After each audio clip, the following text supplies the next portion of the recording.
bail application today. Suspect may face a fresh 18-count charge. All right. For the supporters of those involved, those have been arrested and arraigned before. That's the principal of the Islamic high school where that sad event happened. Supposed to be a joyous event, but turned a sad one. Mr. Fasasi and Olori Naomi, former Olori of Oni of Ife, Olori Naomi Shilekwola, and a popular media firm owner, Oriyomi Mzat. They have all been arraigned before, but for their supporters who think maybe they might get a respite, they have another thing coming for them. 18-count charge is awaiting them again. Now, soldiers kill over 25 terrorists, destroy 2G's camp in Zamfara. Right, that's the way to go. Let's go. You know what they say in sports. Let's go, guys. This is it. Don't give them any breathing space. Anywhere they have the semblance, let's get it over with. Big shout out to the Nigerian military architecture for pulling these off. And you read something about the Air Force strike in Zamfara and this back and forth. I think we need to be careful in this matter. We have always, there are incidents of, unfortunate and brutal, fatal airstrike on civilians, actually, and the military have been reprimanded severally and, earth should roll. It should never, never happen. The people you are planned to protect should not be slain because somebody somewhere made a mistake. No, that's too fatal to be a mistake. That granted. But then I think we are coming to the era in which you have to be careful, where when the military goes on to eliminate these criminals, and possibly there are civilians who are apologists of these criminals, and they are caught in that web. And the community will come out to say, oh, civilians have been killed. We need to be careful. The moment you're an apologist of criminals, you are part of them. Sure, you are part of them. We are not saying there will not be civilian casualties. Casualties are different from civilians who are aiding and abetting these criminals. If you are found in their camp, and that's the time that airstrike comes, you are gone. And that should not be seen as a civilian casualty. Because now, those criminals have a way of playing on our emotions as well. Yeah. And, they make it to look like, oh, it's the civilians that have been killed. Granted, there are unfortunate, fatal, mistake of airstrike. But in this one, if you're in their camp, you are a gun runner, you are giving them food, you are part of them, or you are the ones that feel they are our brothers.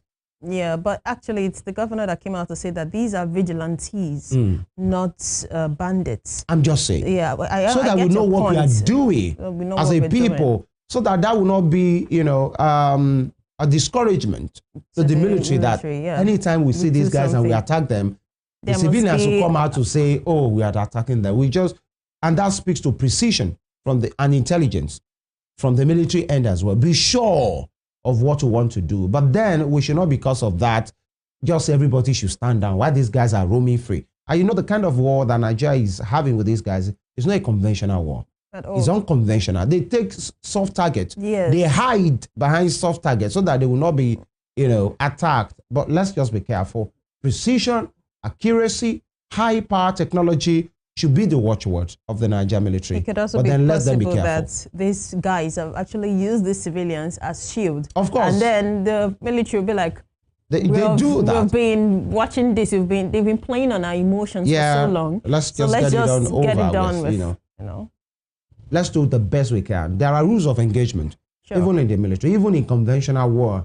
Let's just do that. But we should not use that as an handicap. Why the military will not go against these criminals. All right. And away from that, after 2019, Supreme Court verdict, Erua to begin selection process of new Oba. It has never been easy anywhere, especially when selection is being made for high-powered positions. Traditional institutions, political institutions, it will never be easy. Now, in Erua, Erua is in Oyo State, and after so many verdicts, now is when they want to start the process. That means possibly they've not had king for a while. For a long time. It also happened in Kano over the weekend. Yeah. Emir of Kano. That one is Battle Royale. Okay. So I'm just out. And Emir Bayero has promised to go to the Supreme Court as yes, well. because so I'm just looking at it like it seems like we're in the era of the traditional, the royal families. Yeah. Everyone now we have the Alaafin, we have the Emir. Now you have talked about this. It's about power. Everybody wants it. Power, and it's okay, but do the right thing. Yeah, do the right thing. All right. And PDP, anxiety as 2 national secretaries resumed today. Interesting. And that national secretary is in quote, in parentheses or that. So wait to see who these national secretaries will be. Opposing supporters spoil for war in the same party. Spoiling for war. And confusion, lamentation trail Lagos ban on single-use plastics. And NDLEA seizes 6 vehicles, 40-feet trailer load skunk in Abuja midnight raid. Skunk, these are drugs, you know, things that have a way of messing up.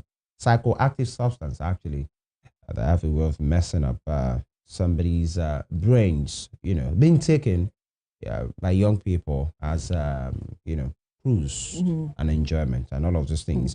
NLC seeks a dialogue on tax reform bills. All right, every stakeholder should be involved in that conversation. And home builders groan under challenge of inadequate artisans and craftsmen. Is that correct? Home builders are groaning under the challenge of inadequate artisans. So while some artisans are saying there is no work, we don't have what to do, in some quarters it's being reported the home builders, these are contractors, I say we don't have enough of them. Well, I actually wouldn't blame them Craftsmen because and coming artisans. from the high rate of building collapse that we've been having, you find out that some contractors would be like, okay, we actually got this and this and this and this in place. And before you know it, they are disappearing. And some of these artisans don't actually take time to learn this work. They just stay for a short period and they rush in. They want to start making money, so they don't I think even that's have where the issues. Yeah, they don't have the basic knowledge. Not like they don't have at all. Possibly the skillful ones. Yes. Who knows the job? Who know the job very well? That's it. So, and you know, many persons are always saying it. Before we say there is no job, there is no job. Are you skilled to work in that sector? You know, there is the unemployment, there is the underemployment. There are those who are said to be unemployable. Because you don't really bring anything beyond your certificate. Be engine this, be civil that, and all of those things, or HND this, HND that. That's going to be are you topic. that skillful to do this work? And you know, it's a sad one that many home builders, many contractors prefer to bring guys from outside the country, Nigerians, Beninese, because they feel if they are tilers, if they are bricklayers, their work is neater, they are faster, they pay attention to details. And this, I think, is a conversation that we need to have. It's not just you being a welder and then you can join 2 metals. No. Are you detailed? Are you that skillful to do this In work? Nigeria, we are fond of being in a hurry with everything. You can go somewhere and they tell you have 6 months to train, and you'll be like, maybe this thing where, you know. I think that should be recent, because some of these works, sometimes in the past, you see apprentices spending 5 years, 4 years, 3 years. It's a recent thing. But these days, 6 months, 1 year, the boy doesn't even want to stay there. He doesn't even want to stay because he wants to press phone and be pressing money. You know what I'm saying? These are some of the issues.